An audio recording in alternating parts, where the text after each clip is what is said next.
Lightning, welcome inside the Crazy Ant Farm, man. How are you?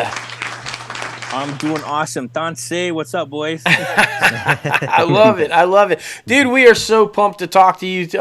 We're super excited, man. First of all, huge congratulations on Echo. The show is just like, well, it popped right up on Hulu and Disney Plus as like the most watched thing. Even caused people to go back and start watching other Marvel shows, which was fantastic. Dude, we could not be more happy for that. We're all in on that. We're huge geeks, Marvel fans, and so that's awesome. We are definitely going to talk all about that. But we want to dive in because your story is pretty interesting, man. We normally start off about how'd you get started in acting and was it something you always kind of knew you wanted to do. But I'm curious because if we did our research right, your family was involved in the industry and everything. And I always kind of find like that either makes you want to do it or run as fast as you can in the other direction. So which one was it for you? It was a combination. So yeah, my mom. So I'm originally from Musqueam, Alberta, Canada, just south of Edmonton. Edmonton's the capital of Alberta. For the American listeners that don't know, it's frosty as hell up here. Just all last week it was minus 40 degrees, and I know the Celsius Fahrenheit comparison at minus 40, it's the same. Yeah, so it was minus 40. Yeah, Fahrenheit as well. Everything was freezing. Our elevator shut down, and I was in LA during that time, so I got to miss that. Thank God. Yeah, there you go. But anyways, so I'm originally from here, and my mom. I was 3.5 years old. I was a toddler. She was in a performing arts program here in Alberta, and her teachers and instructors and stuff were like, "You're made for more than just here. You should go to LA or New York." And she said, I have 3 children. Where do I want to raise my children? And where would I want to do this? New York or Los Angeles? So she did some research on both and said, I'll raise my kids in Los Angeles. So we made the move, a whole family move. My 2 other siblings and myself and my mom and my grandmother. And my mom was going to school. So my grandma took care of us a lot while we were in school. And my mom was going to performing arts school at the American Academy of Dramatic Arts. Okay. I believe that's in Pasadena. Yeah. I think that's in Pasadena. Yeah. So she was going there for acting, and she got us involved in the industry at a young age. So we did it as a family unit.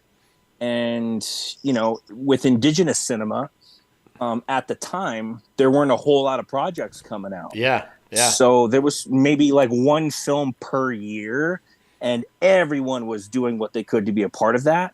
And so, yeah, it's just, a lot of fish in the barrel at that point. Sure. And we were just, hoping to get involved in film and television any way we could. And then we all now have our own separate careers. And yeah, that's how it got started. So I was raised in Los Angeles. I lived there for about 13 years. Okay. And then moved and just kind of tumbleweeded all over. I moved to Idaho. I lived in Boise, Idaho for a little while. I moved to New York.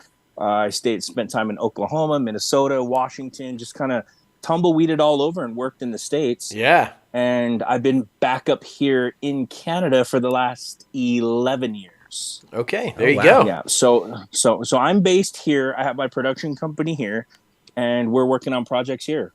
Oh, nice. I love that too, because I mean, throughout your telling of how you got started, you could tell that family and a good support system has always been very important to you, and how to keep you moving forward, because that is something that I feel like you even sometimes the people who are closest to you can be like, okay, what are you doing? We need to figure this out. You're not doing this right.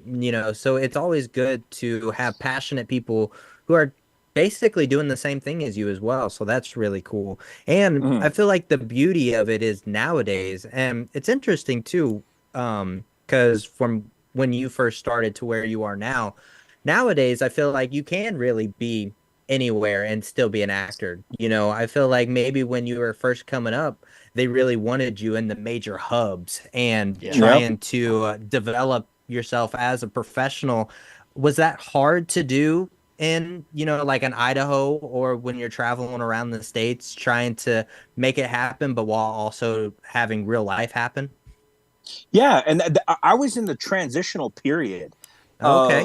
of going from being in person, auditioning in person, Yeah. callbacks in person, and chemistry reads in person to this Yeah. to Thank you, COVID. technology. Yeah. Yeah, and like even when I cast my film, I did it through Zoom, and I've Yeah. never worked like that before. So I had to do chemistry reads through Zoom, and it's like, well, what if I'm in front of this person and we're not vibing or gelling, and you just have to trust it. But this is the way it is now. You Yep. can self tape in the comfort of your living room or a room in your house where you have a backdrop that's playing, and send in your self tape, and put your name in the hat, and it's wild. And the way I got cast with like Marvel as well, and like I was self-represented for the pretty much the last 15 years. I got all my own work. I didn't have any agents or managers, and only recently now I have a solid team that's like helping me to project my career forward and upward. But for years, because like I said, there was only one or two projects being cast. Right. So everyone kind of knows of the project, and Exactly. I would just email people directly, or they would email me directly and say, "Hey, Codes, do you want to audition for this?" I'd say, "Sure." And I got parts that way, and I had what's a survival job. Right. Sure. I did I did construction site cleanup. I worked at Costco for a summer. I did youth programs. I was a youth worker for the last 6 years on my res. Hockey player, hockey coach. So I was doing that. Nice.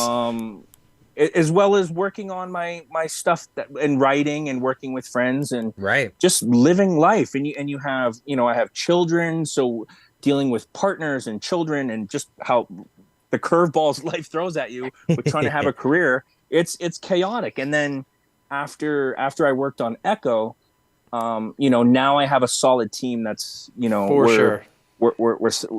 They're on my team. They're trying to excel all of us to the next level. So that's amazing and awesome. Well, and I love that you bring that all up because the industry has ridiculously changed. I mean, we're filmmakers ourselves, and we know exactly what you're talking about. When we cast our film, it was all Zoom. And when we're casting our television series that we're working on right now, it's the chemistry reads are all Zoom. And I don't care how great your internet connection is or how great your stable and Zoom is.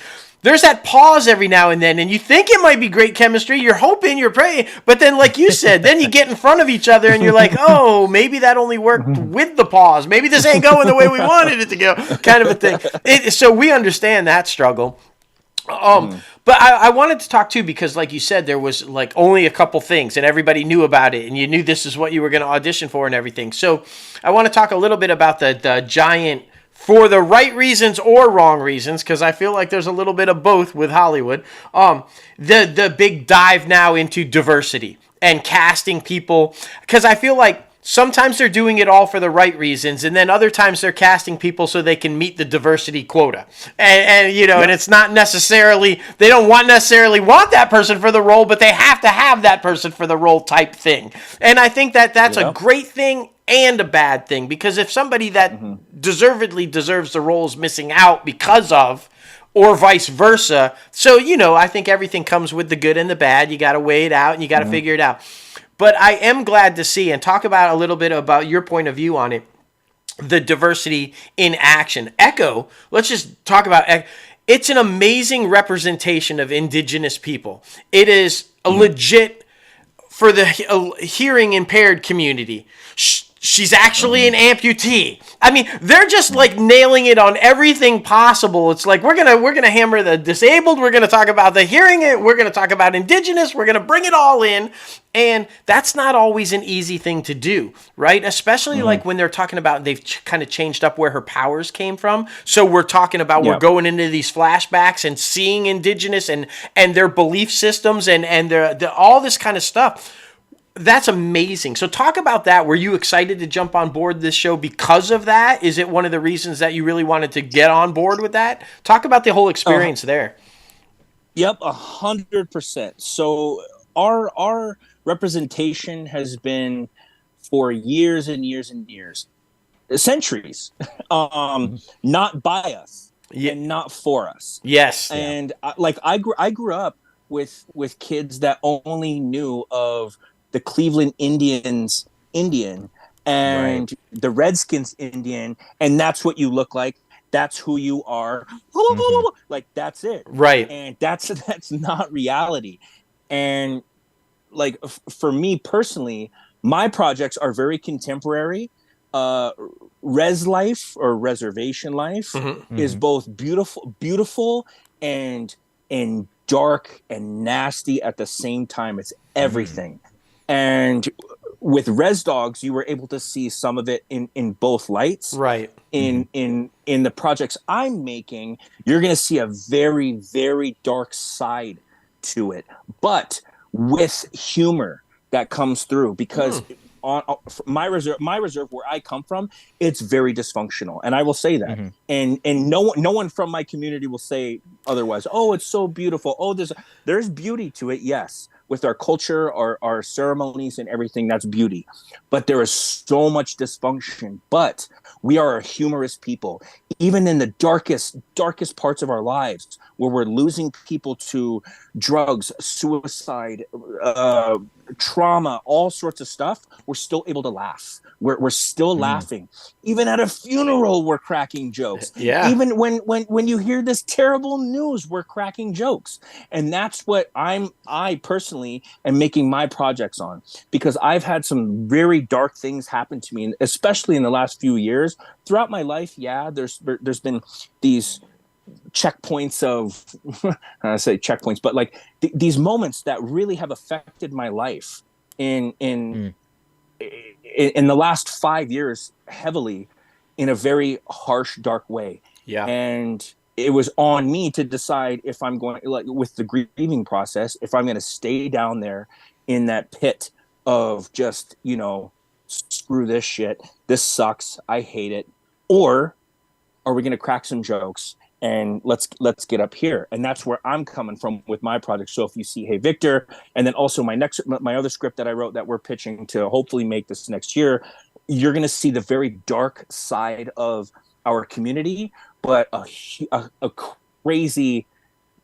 hilarious,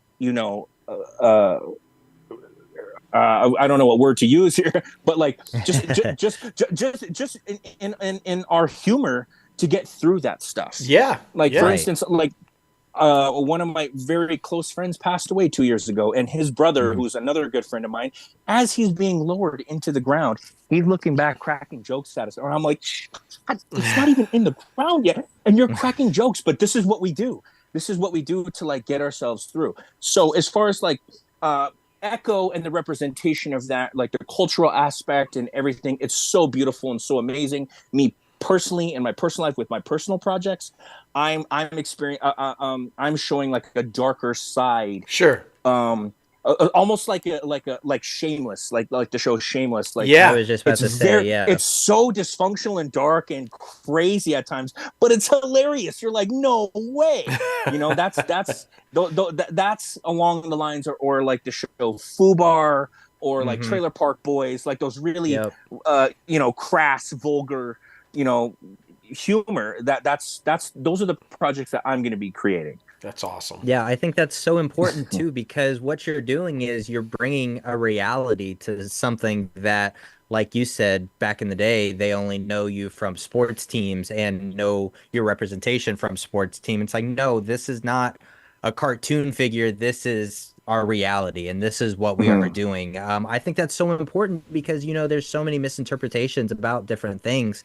Because I know in different communities as well, there are some a little hesitation about like talking about mental health and these type of things. And so to be able to have your process on how you are able to, get through things, there's no right or wrong way to get through some sort of trauma, your friend dying. There's no right or wrong way to get over that or get through that other than your process, whatever you feel is right for your soul, your body to be able to keep moving forward. So I think Mhm. that is also amazing to hear because we need more stories like that. We talk about all the time, like we need stories that start conversations because that's how difficult conversations are had. It Mhm. definitely makes it a lot easier.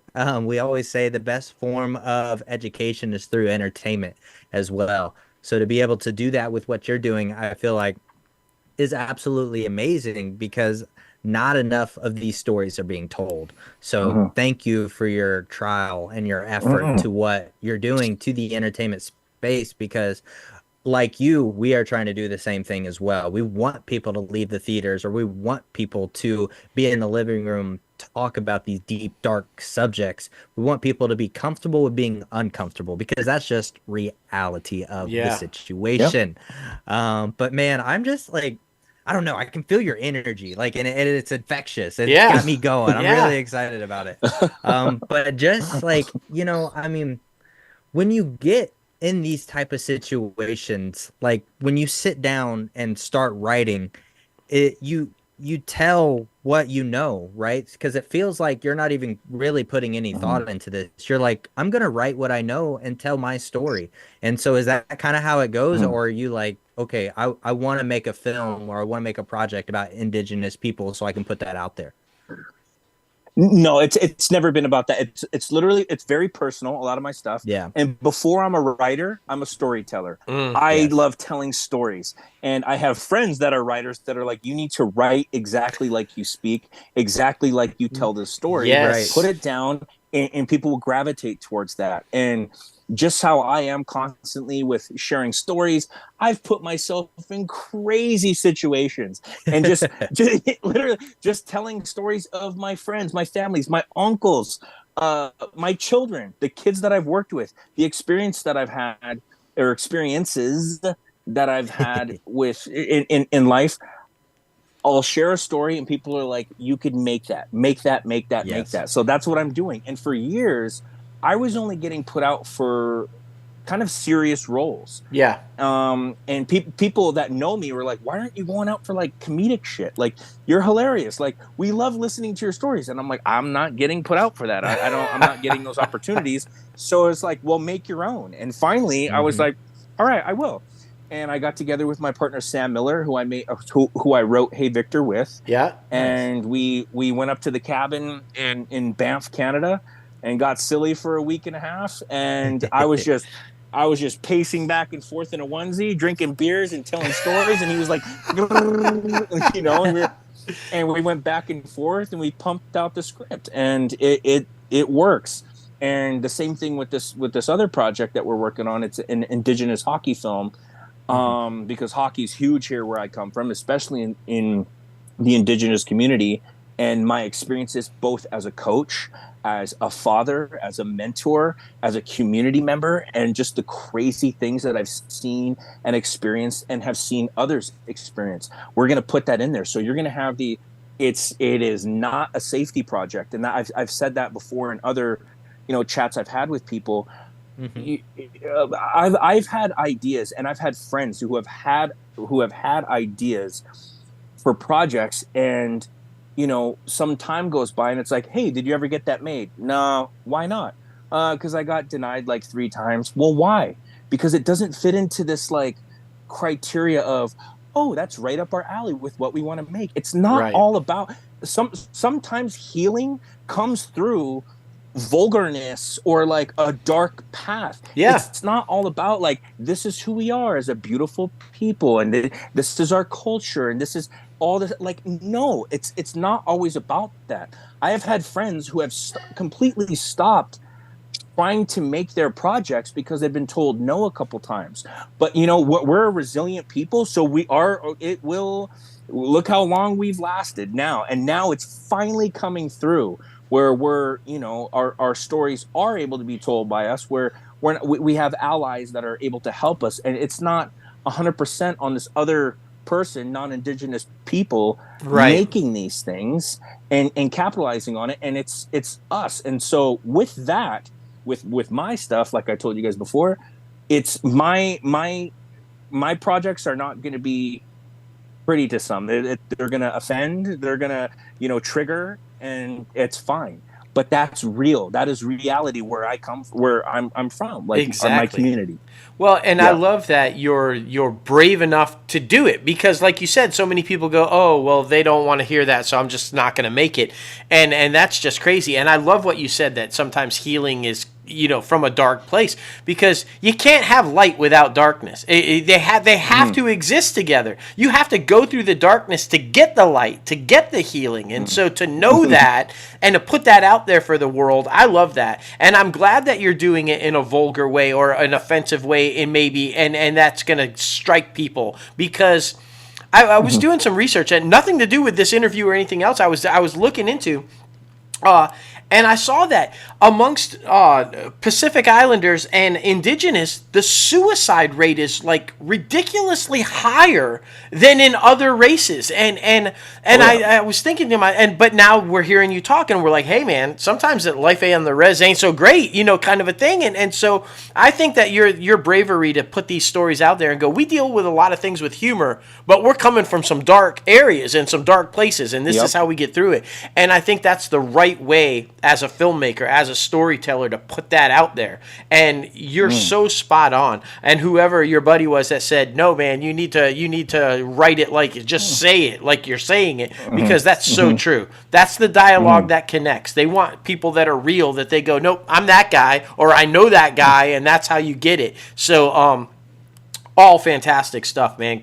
And I could see that. I'm just gonna say it. I think you brought a little bit of you, now that you're bringing it up, and people were saying, why aren't you doing comedy? Biscuits? Yeah, that's you brought yourself into Biscuits. There's no doubt about that. The Biscuits was humorous from start to finish. I freaking loved him. He had this attitude about him. It's like, yeah, I fucked up that truck, but I'm gonna fix that. So kind of thing. So talk about that. You brought a lot of yourself into the character, right? I'm assuming so, because Biscuits was spot on. I think he's the one guy in the whole show that everybody was like, I'm that guy. I can relate to that guy. Oh, big time. So when I got cast for this, and I had my first couple meetings with Sydney Freeland and Kat, the directors, and the other producers and stuff like that. It was a huge Zoom call. Yeah. The biggest ever. It was like 20 people on the Zoom. I was like, holy crap.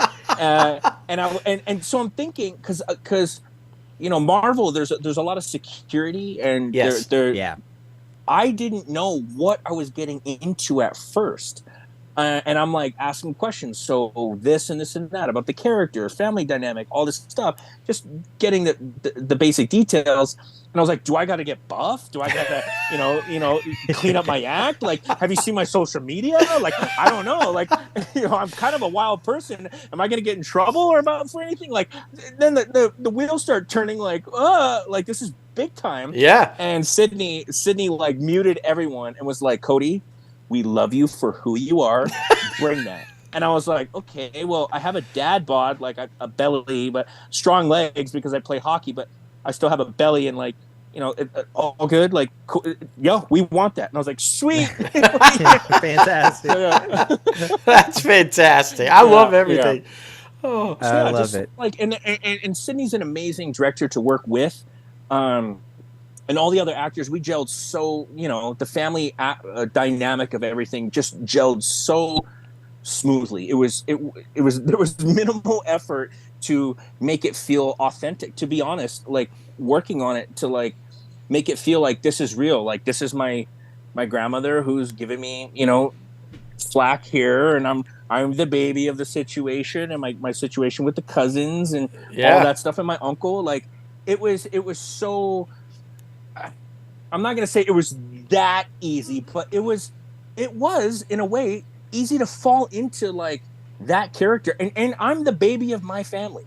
Like, I'm the baby, and I have been spoiled in some ways by my mom. So like even my own sister's been like, well, why does he get this and that? And I'm like, blah, blah, blah. And then we're going at like, so it worked. Hell yeah. I love that, though. I mean, that dynamic is so important to have. And I mean, it definitely shows on screen and it comes out through your characters. So that's really cool. I'm curious, too, because I know they bounce around a little bit with these things. Where was it shot? Was it shot in Atlanta? Yeah, just south of Atlanta. Yeah. It was hot, man. Oh, my gosh. I bet. Brutal. So I'm a winter person. Like, I can't flip the camera around, but it's there's snow all over. I grew up snowboarding. I rode snowboards and did contests. I play hockey. I'm a winter person. Hell yeah. Even though I grew up in Los Angeles, people are like, well, you should be used to the heat. Yeah, it doesn't mean I like it. Exactly. Exactly. being down in Georgia, oh my God, that was brutal. Yeah. Oh, the humidity kills you. It's an absolute. Oh yeah. Yeah. It's horrible. We get it. We get it. We originally formed the company in the New Orleans area, so we know about that humidity, brother. We are right there. And we're both Yankees, so you can imagine. I'm from Syracuse, man. I'm like right by Canada, and it literally has to drop below freezing before I'll put pants on. Everybody's like, it's like 17. You're wearing shorts. I'm like, yeah, I'm wearing shorts. I don't care. Hockey. What position did you play? Usually center or right wing. Yeah. So I only took this last year off because I got work, and I didn't want to mess up my face, nose, my teeth. Sure. And I don't like wearing a cage. I'm not going to wear a cage. I'll wear a visor, and I usually wear that tilted back. I don't want to wear one, but in the league I play and you have to wear it. So I wear it tilted back, but I don't want to catch a puck or an elbow to the face and wreck any opportunities. Yeah. No, you don't want to do that. You don't want to do that. I asked because I played too, dude. I'm in the net. I played in the net, and I play too. And I love it. I mean, I feel you on that. There's a certain passion when you're out there playing, man, and you just, I loved it. So cool, man. That's so great. I love it. It's so fun to get to know everybody past, the standard. Let's talk about your career. Let's talk about the industry. But I mean, it's always fun, man. It's always fun. Yeah. Well, what we like to do to finish up our interview segment is hit you with a little bit of popcorn questions. We have 5 questions for you that they're fun. They're fun. Some will make you think a little bit, but hopefully not too hard, because we know you got some knockouts from hockey. Okay, we know now. Is there a kill one, bone one, marry one? Oh man, no, but we should add that one in because look how quick he said that. He must have those answers right there. Now we might add that one in. Like, who do you want to kill, bone, or marry, my man? Come on, just lay it out.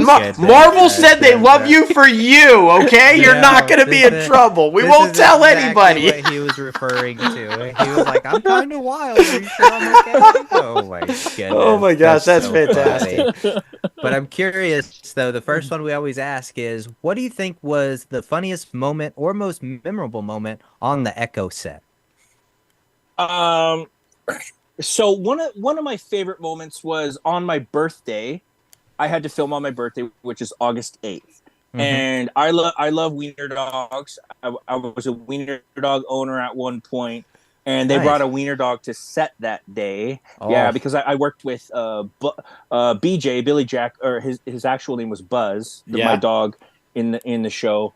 And the animal handler brought a wiener dog that day, and I was just like, oh. And then that day, so Devery Jacobs, myself, and Pishon Bread, we all share the same birthday, and we were rehearsing a scene, and so they brought everyone in for the rehearsal, and Sydney was like, okay, ready, and they sang happy birthday to all 3 of us. Nice. And it melted my heart. I was like, no, oh my gosh. Like, I wasn't expecting it because I didn't even tell anyone it was my birthday. Yeah. And, but they knew, and they sang happy birthday to all 3 of us, and it just melted my heart. It was awesome. Dude, that's, Also, another funny moment was just with Alakwa and I. The scene got cut. But it was Alakwa and I in a car, and we're driving. And Alakwa, when she signs, sometimes she whispers quite loudly. Yeah. And I forgot. Sometimes I would forget that she's deaf. I'm serious, like, because I would hear her when she was loud like that. She would whisper, and sometimes I would hear her, and I would sign back. But she was asking me a question about my daughter, and I didn't quite, so I wasn't paying attention to her sign. I heard her whisper it loudly, and I went, huh? And like, to talk to her, and she looked at me like, really? really, Cody? And I was like, oh, crap. Oh, sorry. I forgot.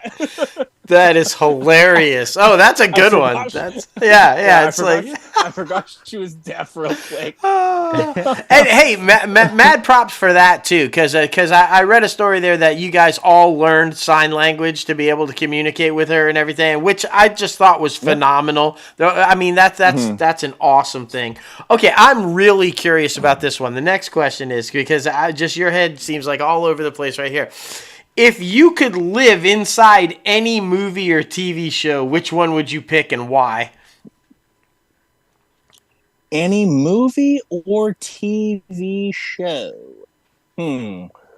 I'd say Ninja Turtles Part 1. I would love to. So now I would love to play Casey Jones. For sure. Yeah. Okay. Love the Ninja Turtles. I'm a skateboarder. Michelangelo was an idol of mine growing up.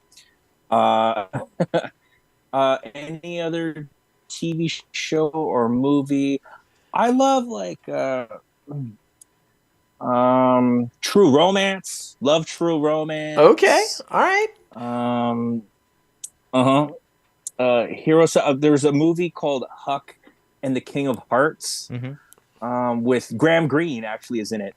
Okay. And, yeah, he's like a card shark, and he I forgot his name, but he's the actor. He's in Sandlot. He plays Squints, and it's him and Graham Greene, and he runs away from home, and him and Graham Greene have this cool hobo runaway relationship. Nice. And they help each other. Yeah. Well, we know you've bounced around tumbleweed all over, so you could totally live that and be real, right? Now, though, I can't get the image of Casey Jones with a dad bod out of my head now, though. I'm like, I want to see Casey Jones with the stick and the dad bod. Like, that's how you should be, right? I mean, come on. Eating a greasy cheeseburger. Yes. That's fantastic, man. That is so freaking funny. I love it. Well, I mean, if you could work with anyone, who would it be? If I could work with anyone, who would it be? Holy moly, there's lots. Right? Not I love working with the people I've worked with already. I love working with Black Horse Low, Sterling Hardrow, Sidney Freeland, Stephen Paul Judd. But if there's anyone, shoot, I would say, I don't know. Shoot, that's a tough one. There's a lot of independent filmmakers and friends. Yeah. I would want to work with my friends. Oh. There's big time. I would want to work with my friends to create something that would boost them up. Man, to be honest, that's awesome. What a great answer. Yeah, that's a great answer. Okay, well, if you thought that one was hard, here we go. I'm going to do my Barbara Wawa hit on you now. If you could go back in time and talk to your 10-year-old self, what would you say? Oh, God. This can go in a couple different directions. This can go in a really nasty direction, a really vulgar, perverted direction. Right. Yeah. Or a really safe, kind, soft direction. Hey, man, we've got the E next to it. You go whichever way you want to go, my friend. Whichever way you want. You know what, 10-year-old Cody, live, laugh, love. You know what, fella? Just live, laugh, love. No, absolutely not. Don't go snowboarding when you're 14. Oh. Do we want to know? We probably don't want to know why. That's a very personal thing. I got very hurt. I have a really bad nerve damage in my right hand that has affected me. It's affected me. So when I learned sign, I had to learn with my left hand because my right hand, I have really bad nerve damage in it now. Yeah. And people don't really know that unless I mention it. But there's been scenes where I have to hold a gun. There's been scenes where I had to do things physically that I can't because my right hand. And it was one day. I remember it was one day I wanted to go snowboarding because I used to snowboard all the time. I did contests and stuff, and I was like, I want to go. And my auntie was like, no, you should just stay home today. I was like, no, I'm going. and I went and I got really hurt. So don't go. I forgot the date. I forgot the date. But it was, don't go snowboarding from the age of 4. Yeah, 13 to 15. All right. Hey. Anywhere in between there. That's Don't right. go. That's so funny. That's so funny. This last one is a little deep. Are you happy with your career so far? 100%. I have had a lot of longevity in this. I've had ups and downs and stuff like that. And there's that cliche, like, if you can change anything about your life, what would you change? Nothing, because, you know, it made me who I am. But really, I've heard that before. But like, I've had an amazing career. And sometimes, like, I have to pump the brakes with myself. And it's really like my mom and like close people to me that are like, you've accomplished so much. So much, and I'm still doing that, but at my age and throughout my life, like these checkpoints in life, and I look and I'm like, I've done this, that, the other thing. Holy crap, man! I'm so honored and blessed that I've been able to do this. And I look at, like, there's millions of people, and everyone watches movies, everyone watches TV, and I get to be a part of it. Yeah, I get to have a piece of it. And it gets to have a piece of me. And it's a blessing. Like, I don't take any of it for granted ever. Anytime I'm ever offered something or have to work to gain something in this industry, it's such a bonus. And like, just today, going back to my community, there was a couple people that were like, "Hey, are you Cody? Oh, keep making us proud, brother." Like, hell yeah. And it like warms my heart, man. And it's like so amazing. So just the fact that I get to be in this industry, and I've had my ups and my downs. I'm over it. I'm giving up. I hate this. I love this, and everywhere in between. And I still do it. And shoot, I forgot his name. He was the actor. He's on Low Key. He was on. He won an Oscar last year. Key. Yeah. And he was on that Kwan or something like that. Yes. Sorry. He was on. He's been in so much. Sorry, it's so much on my mind right now. But in his speech, he was like, "I almost gave up on my dream, you know, and don't give up on your dream." And it's true, because you can. Like, I've had survival jobs where I was like, "This is what it's gonna be. Like, I'm gonna be doing this, you know." Yep. And it's okay. But it's temporary, and like now everything's like back in action and things are happening in an amazing way. But with that, something that I've been getting used to is the balance in life, because I have a regular life with, you know, children, family, community, everything that's kind of heavy, and then all these amazing opportunities. So I'm still for years now, especially right now, getting used to that balance. You know, it's a beautiful thing, through the good days and the bad. And I'm just taking it as it is. And I'm truly blessed, to be honest. I'm truly blessed that I get to do what I do for a living. I get to make a living doing it. And it's freaking awesome, man. Dude, that's so, you just inspired a whole lot of people to keep going after the dream. Because you're real about it. Yeah, you're going to have some bad days. You're going to have some great days. You might have to have a survival job, but it's temporary. But you can dude, I think that's a perfect way to end this thing, because I think there's a lot of people out there who face those challenges and think it's the end, think they can't get it done. And you're living proof that you can, if you just ride through it and keep going with it and get to do. And the other part of that is be grateful. Be grateful for the bad days and the good days, because it's all part of it, my man. You are very inspiring. This was a lot of fun. You are hilarious, but then bringing the truth, and I love that. Anybody that can mix that humor while bringing the truth, even when the truth ain't so good sometimes, dude, our favorite kind of people, my man. Oh, thanks, yo. Of course, man. Of course. Of course. I love it. Well, you know, it's all about social media now. So where can people follow you? The only social media platform I have right now is Instagram.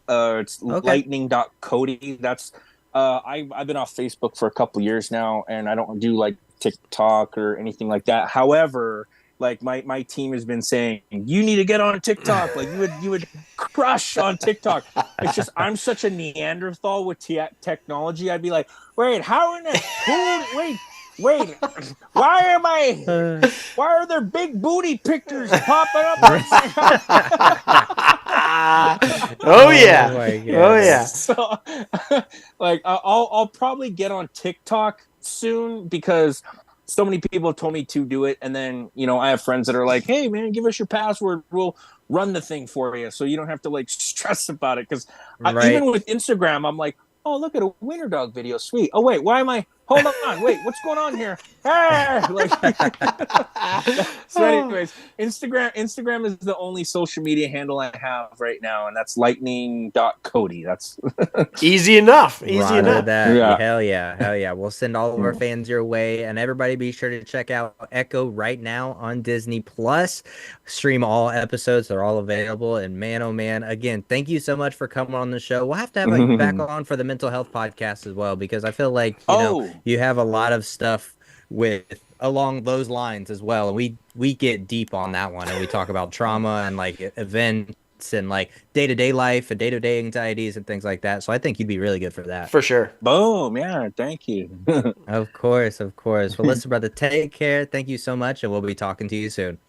All right, fellas, thank you for having me. Yeah, bye. All right, talk about energy, man. These past couple weeks, I mean, people have been bringing the energy. Oh, everybody's like, damn, we don't have to freaking strike anymore. Exactly. I mean, it's like and passion. I think it's the passion behind it. I loved how he just. That's got to be my favorite answer so far when they say, "Who would you want to work with?" He said, "My friends. I want to make movies with my friends." And awesome. Just like that was an awesome answer. I think that sums up who he is, who Cody Lightning is. He's that guy, and I love that, man. What a fun interview. It was so good. Like I said, be sure to check out Echo right now on Disney Plus. It's freaking amazing. Biscuits. Thank you again, Biscuits, aka Cody Lightning, for coming on the show.